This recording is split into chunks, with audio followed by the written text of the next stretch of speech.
Assalamu alaikum students of prep class. Students, if you have one block, okay, if you have only one block and I will give you two more blocks, okay, two more blocks, then how many blocks do you have? 1, 2, 3. It means if you have one block and I will give you two, so you have total 3 blocks, okay.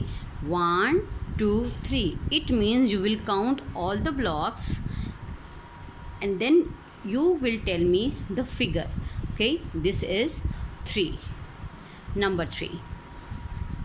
Okay students, if you have 2 blocks already and mama give you 2 more, 1, 2, and you have 2 more, 1, 2, 3, 4, then it means you have 4 blocks, okay. Same like this you will learn how to add the things. It means we added these things, okay. 1, 2, 3, add more, 1, 2, 3. Now how many you have?